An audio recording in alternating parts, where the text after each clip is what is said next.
Here's Hudson Taylor. He's on his way to China the first time. And it says this: one definite answer to prayer under such circumstances was a great encouragement to Taylor's faith. They had just come through the Dampier Strait.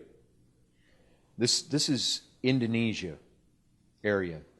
But were not yet out of sight of the islands. Usually a breeze would spring up after sunset and last until about dawn. The utmost use was made of it, but during the day they lay still with flapping sails. You know that's pretty common around the equator.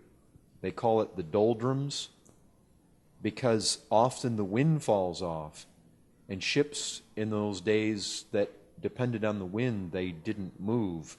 They were basically stuck in the currents. And so what would happen is at night they would blow forward. In the day the wind would stop and the current would pull them back. Can you imagine that? You sail so far, then the wind stops and it pulls you back. And then the next night you sail forward, next day you drop back. And you just make a little headway. You go a little further, but what happened is this. This happened notably on one occasion when we were in dangerous proximity to the north of New Guinea. Saturday night had brought us to a point some 30 miles off the land, and during the Sunday morning service, which was held on deck, I could not fail to see that the captain looked troubled. Frequently went over to the side of the ship. When the service was ended, I learnt from him the cause. A 4-knot current was carrying us toward some sunken reefs, and we were already so near that it seemed improbable that we should get through the afternoon in safety. After dinner, the longboat was put out, and all hands endeavored without success to turn the ship's head from the shore. After standing together on the deck for some time in silence, the captain said to me, "Well, we've done everything that can be done. We can only await the result." "A thought occurred to me," said Taylor, and I replied, "No, there's one thing we have not done yet." "What's that?" he queried. 4 of us on board are Christians. Let us each retire to his own cabin, and in agreed prayer ask the Lord to give us immediately a breeze. He can as easily send it now as at sunset. The captain complied, because he was one of the Christians, with this proposal. I went and spoke to the other 2 men, and after prayer with the carpenter, we all 4 retired to wait upon God. I had a good but very brief season in prayer, and then felt so satisfied that our request was granted that I could not continue asking, and very soon went up again on deck.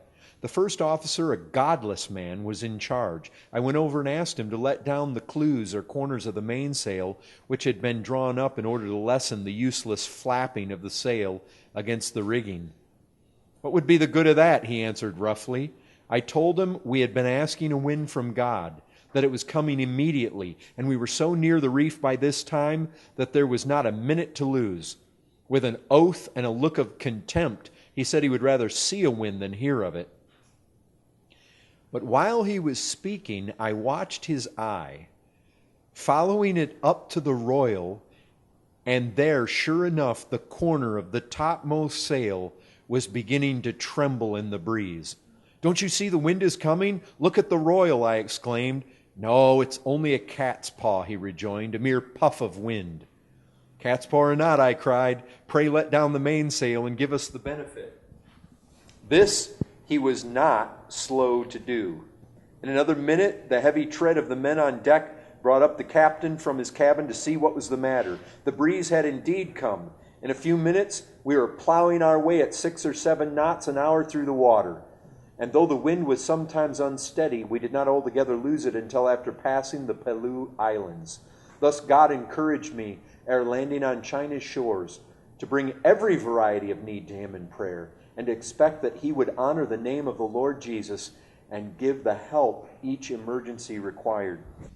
And I only read that because it's like I was saying before, something in us knows there is benefit to having a number of Christians. I mean, isn't it true? Sometimes things happen and people send out prayer requests all over the place. I mean, here he was. He has this sense. He didn't just go and pray himself. He wanted every Christian there. And didn't you notice? He specifically emphasized in one accord, that they would pray in one accord.